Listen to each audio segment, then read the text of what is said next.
Hardee's is not what it seems. This fast food business has managed to have a history dotted with controversy. But still, this hasn't disrupted its growth as it is in the top 30 chains in the United States. This is Hardee's story of success and controversies. Wilber Hardee was born on August 15, 1918 in Martin County, North Carolina. He was raised on his family's farm, but he decided that the life of a farmer wasn't for him. And so Wilber struck out from his family farm, eager to find his place in life. He became a musician. Then he tried his hands at grill cooking. Like most men his age, Wilber joined the United States Navy during World War II. However, he wouldn't make a career out of soldiering.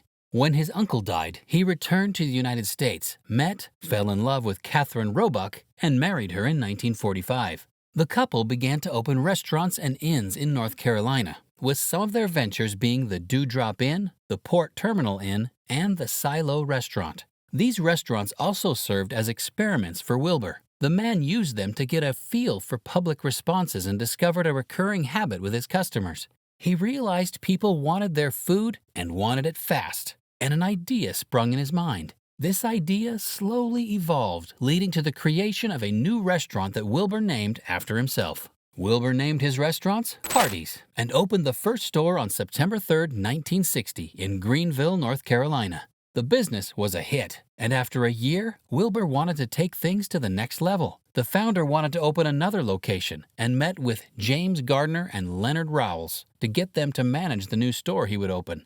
The new store opened in May 1961 at North Church Street in Rocky Mount, North Carolina, under James and Rowell's management. But Wilber didn't count on one thing. He didn't realize that the two men he had brought in were far more ambitious than he was. That same year, he lost the company to them. The story of how this happened differs depending on who you ask. But you can't ask Wilber, as he died in 2008 in Greenville, North Carolina. But don't you worry, we'll tell you the two versions of the story, and you decide what you want to believe. According to Wilber, he lost the controlling share of his company to Gardner and Rowells during a poker game. Wilber claimed that since he had lost control over his company, he decided to sell the remaining part he owned in the company to the duo. James and Rowells claimed otherwise. The pair said that they bought out Wilber and no poker game was involved. We aren't telling you what to believe, but Wilber's story sounds cooler. It reminds us of a scene from a James Bond movie where the world's fate was determined over a game of poker. According to Jack Lowry, a veteran who served as Hardee's CEO from 1975 to 1990 and who the Rocky Mount location was later named after when the store was demolished, revealed it was all Rowells and James. The man claimed those two set the company on the path of greatness, despite meeting little capital when they took over. When James and Rowells bought the store, their first instinct was to franchise the business. And if you like to learn about the history of your favorite eateries, be sure to subscribe for more content like this. The duo sold their first franchises to their longtime friends and acquaintances. These people grew with the business and ended up opening more franchises. Hardee's kept a mid-size menu that had hamburgers for 15 cents, cheeseburgers for 20 cents, French fries for 10 cents, and apple turnovers for 15 cents. The menu also contained milk for 12 cents, coffee for 10 cents, soft drinks for 10 cents, and milkshakes, chocolate, strawberry, vanilla, for 20 cents. In 1963, the company went public, but things changed. James, the company's vice president, was done with the business. He had his eyes set on politics and resigned from his position when he got elected into the United States House of Representatives in 1966. The company didn't feel James's absence, as at the end of the 60s, it had 200 restaurants that operated mainly in the Midwest and Southwest U.S. The end of the decade also saw the store playing for the international market with its first store in what was formerly known as West Germany.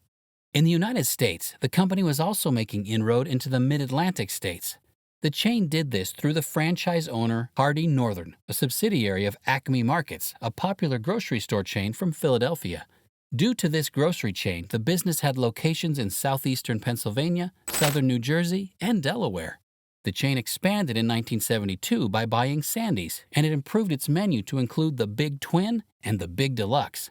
These two sandwiches boosted the company's profile and profits, leading to more expansion. The business soon bought Dee's Drive-In, a Utah-based burger chain, in the late 70s. In the early 80s, the chain, through the franchise owner, the Americana Group, opened its first location in the Middle East, precisely in Kuwait. However, in America, things were changing. Canadian company Imasco Limited bought the company in 1981 and bought Burger Chef the next year. However, on Imasco's scale of priorities, the Hardee's brand had more importance, and the Burger Chef stores got converted to Hardee's. However, there was a slight hiccup in this plan. Some Burger Chef stores were in places where Hardee's operated. The owner of these stores had two options: convert to other brands or get closed. After the purchase, the Canadian company looked for ways to cut costs, drastically changing the fast food restaurant's menu and signature burger recipe. The Big Twin, which had once helped rake in profit for the chain, had to go. However, with Imasco purchasing other fast food brands, Hardee's menu grew. When the Canadian company bought the Roy Rogers restaurants chain in the early 1990s, the company instructed that Hardee's should sell fried chicken, Roy Rogers style. The same went for when the business bought Rack's roast beef and ensured that Hardee's adopted roast beef in its menu. In 1997, Imasco Limited sold Hardee's to CKE Restaurant Holdings, Inc., which already had Carl's Jr. in its books for $327 million. Around this time, Hardee's was already in 40 states, and it had 3,152 stores. Imasco tried its best to raise the company's profile. Speaking of Imasco, one of its previous holdings, the Burger Chef, filed a petition against Hardee's with the U.S. Patents and Trademarks Office. River West Brands LLC of Chicago had filed to own the Burger Chef trademark in 2006. After that, Hardee's tested the Indiana market with a Burger Chef Big Chef sandwich in Terre Haute. Afterward, it returned the Big Chef sandwich in Dayton, Ohio, temporarily. The chain advertised using the Burger Chef logo to promote the revival of this old menu offering. River West and the company went at it for a while until River West dropped its petition in 2009. This wouldn't be the only time the company would have a trademark problem. In Canada, the company can't even use its name. But CKE found a way around this by using its Carl's Jr. subsidiary as cover to offer the Hardee's experience. The company flirted more with controversy and offended people with one of its ads. The chain launched a campaign called More Than a Piece of Meat. The campaign had women wearing revealing clothes and getting sexual pleasure from eating the company's menu.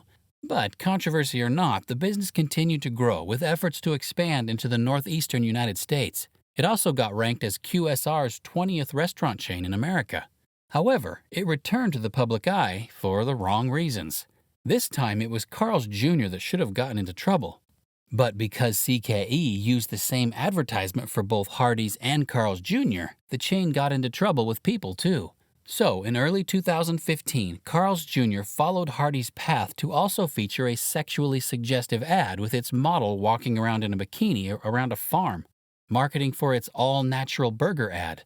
The advertisement ended with the advertisement model eventually eating the burger in her bra and pants. While some sections of the audience found the ad witty, critics called the ad an attack on feminism, and the criticisms were heavy. But the backlash didn't much damage the company's image, as Nation's Restaurant News ranked Hardee's as the 28th fast food chain by sales. That year, it opened its 300th store in the Middle East, with the Americana Group still leading the charge. After years of putting out triggering advertisements, CKE decided to move away from sexualized ads in 2017. Instead of the scantily dressed women, the chain shot an ad featuring an older man, which Charles Eston played. The company inserted self-criticism in the ad as a way of saying sorry for the past sexualized ads. The next year, CKE stopped making the same ads for its two major fast food subsidiaries. That wasn't the only change it made. Hardee's also returned to its 1976 logo, giving its customers a blast from the past.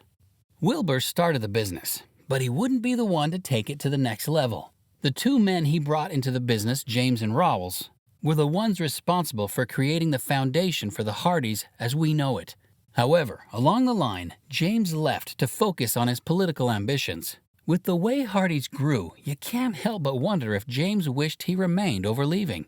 Do you think James made a better choice by leaving, or would staying have benefited him more? Let us know in the comments, and don't forget to leave a like and subscribe to support our channel.